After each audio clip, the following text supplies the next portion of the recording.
Shadows, the Horror Movie Heroes, by Clouds. Read by Distracted by Books. Chapter 31, Deception. Nejire ran as fast as she could down the street, pushing her way past civilians as she led a group of heroes toward Yu's last known location. Why had her comms cut off in the middle of a sentence like that? And to make it worse, all they'd gotten was radio silence since. Nejire was doing her best not to pull a Tamaki and expect the worst, but that was getting harder and harder the longer they didn't hear anything.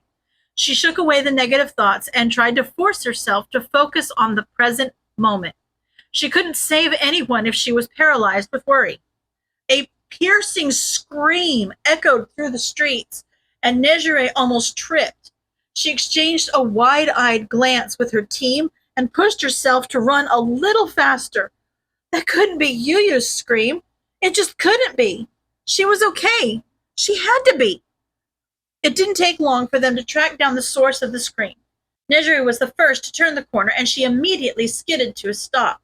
The street was in complete chaos. The remnants of a car accident blocked the street, and there was red paint everywhere.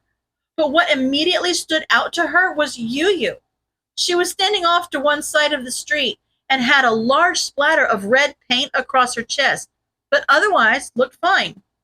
Nejire almost cried in relief as she ran up to her friend. Yu, you're okay. Slowly, Yu turned to look at her, a haunted look in her eyes that stopped Nejire in her tracks. You are okay, aren't you? Tears glistened in Yu's eyes, and Nejire's stomach dropped. She heard a choked sob behind her and whipped around to see a boy a few years younger than she was, tears streaming down his face as he stared at Yu. She sacrificed herself for me. What? Nejire glanced between Yu and the boy, the panic from earlier returning with full force. What do you mean? The boy sniffed, tears coming harder as he relived what had obviously been a traumatic experience. But then the villains saw me and they had all those guns, and he broke down into incomprehensible sobs, and Nejire jumped forward to put her arms around him, countless lessons in comforting civilians coming to the forefront as she rubbed the boy's back. It's okay. Take your time. Just breathe, okay? The boy nodded and took a shaky breath. They were going to, he shuddered. They were going to shoot me. I couldn't run. But then that hero, he looked at Nejire, eyes glistening with tears. I owe her my life. The dots connected and Nejire froze. The red paint all over Yu's chest. The fact that she hadn't said a single word since the heroes had arrived. And now this boy's first-hand account of what had happened before the heroes arrived, it all pointed to the last thing Nejire wanted to believe. Yu was out of the game. Nejire's breath caught in her throat, and there was a long moment before she remembered to breathe again.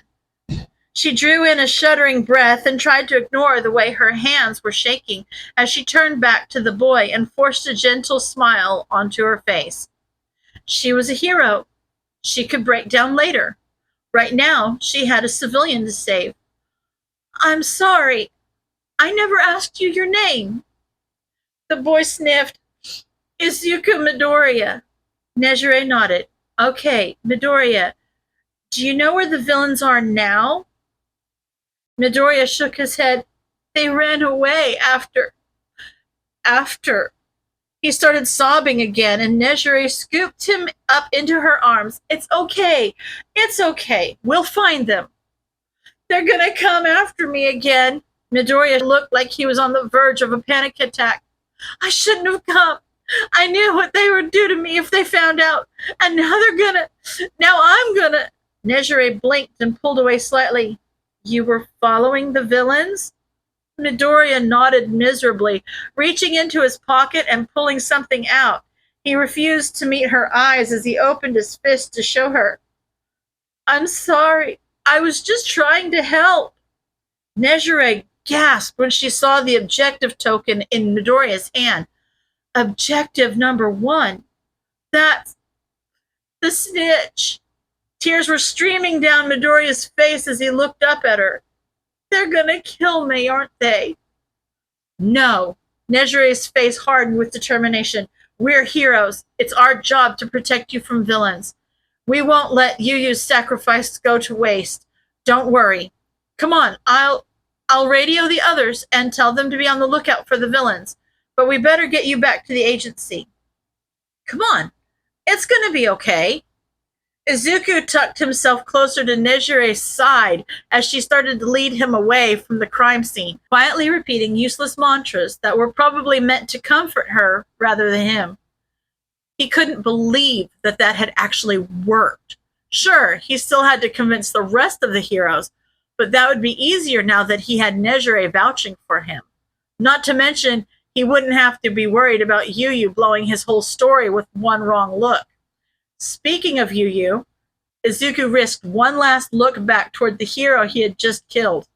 Ectoplasm should be coming to pick her up soon, but for now, she was just staring at him, mouth agape and eyes full of shock and horror as she realized what his plan was. Izuku gave her a teasing smile before turning back to Nejire and sobbing quietly again. Can we please get out of here? There are just too many bad memories. Of course. Nejire squeezed him tightly. Let's get you to safety, okay? Not too bad for a plan C. After the contents of the mystery boxes had all been placed, Kyoka, Kaminari, and Shinso had stayed a little while to help finish setting up for the party and cement their cover as just another handful of volunteers. They'd only left a few minutes ago, and the three of them were just starting to walk back to base when Kyoka heard a commotion a few streets over. She could have sworn she heard Midoriya's voice, but it almost sounded like he was crying, which couldn't be a good sign.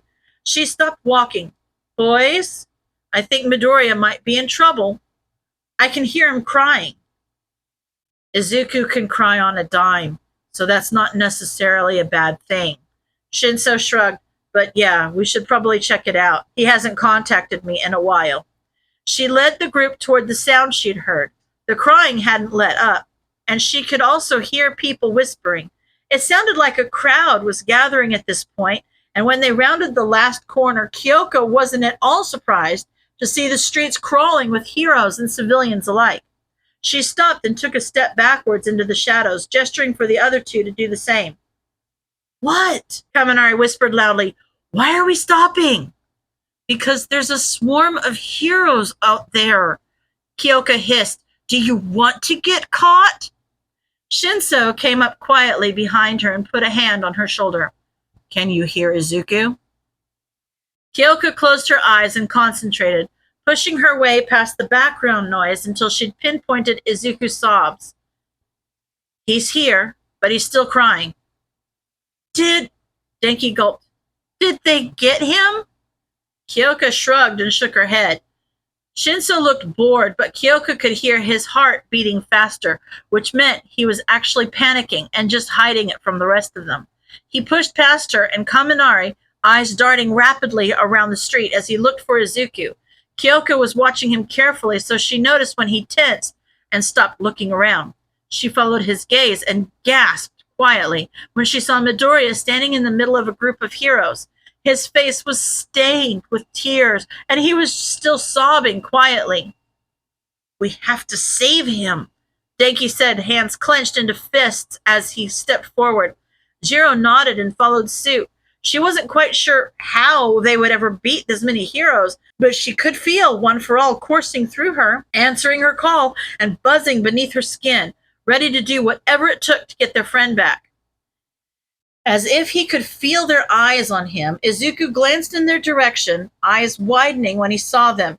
He shook his head almost imperceptibly, and Kyoka took another step forward, Denki doing the same before both of them were grabbed by the wrist and yanked back into the shadows. Kyoka whirled around to glare at Hitoshi. What are you doing? We need to save him. Izuku can handle himself. Hitoshi didn't even bother to look at the two of them as he dragged them away. and he hasn't been arrested. We planned for this. Kyoko dug in her heels and yanked her arm away from Hitoshi. What's going on? Hitoshi sighed. Izuku's been playing the part of the snitch. He'll be fine as long as he can get the heroes to trust him.